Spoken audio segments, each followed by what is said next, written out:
Imagine walking into a grocery store with a shopping cart full of cash, only to realize it won't even buy you a loaf of bread. Sounds like a dystopian movie, right? Well, that was Zimbabwe in 2008, a country where you could be a trillionaire and still be broke.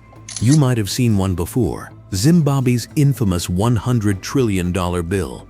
It looks like monopoly money, but it was real, legal tender.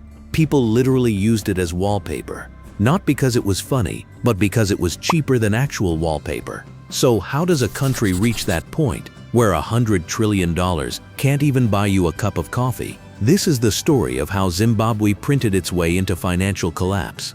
A cautionary tale of hyperinflation, political power, and what happens when money loses its meaning. Zimbabwe, once known as Rhodesia, was a land of promise, fertile farms, gold, tobacco, one of the most educated populations in Africa. But in the year 2000, everything changed. President Robert Mugabe launched a land reform campaign. Farms owned by white Zimbabweans were seized and redistributed. The goal? To return land to black citizens after decades of colonial injustice. But here's the catch. Most of those farms ended up in the hands of political allies, not experienced farmers. Agriculture collapsed. Food became scarce. And exports, the country's lifeline, dried up. The economy began to fall, and the government reached for the printer. Let's say you make $1,000 a month. This month, your rent is $500. Next month, it's $50,000. The month after that, $5 million. That's hyperinflation. Prices rising faster than people can count. In 2008, Zimbabwe's inflation rate hit 79.6 billion%. A loaf of bread could cost 2 million Zimbabwean dollars in the morning and 10 million by nightfall. To keep up, the Reserve Bank printed larger and larger bills.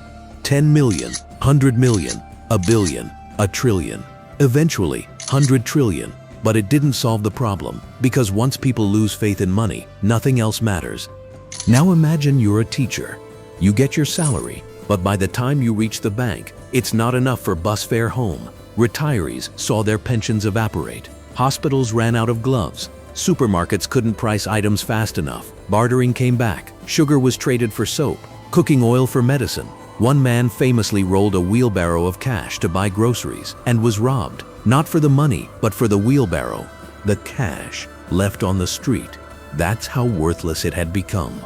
If this story's hitting you as hard as it hit us while making it, take a second to like this video and hit subscribe.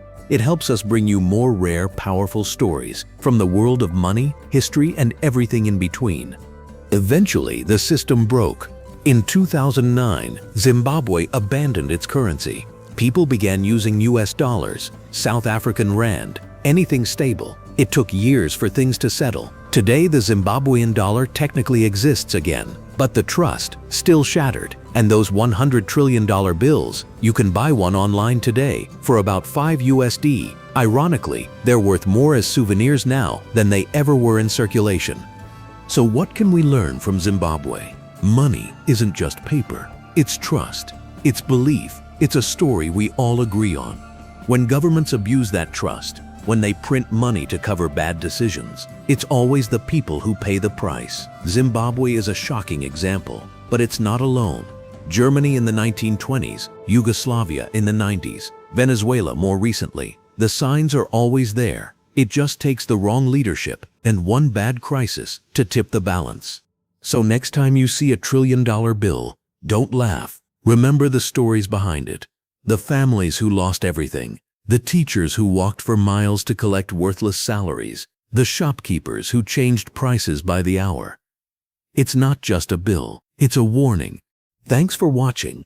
If you found this valuable, share it with someone who loves history, finance, or just wild true stories. And remember, wealth isn't just what you earn, it's what you understand. See you in the next one.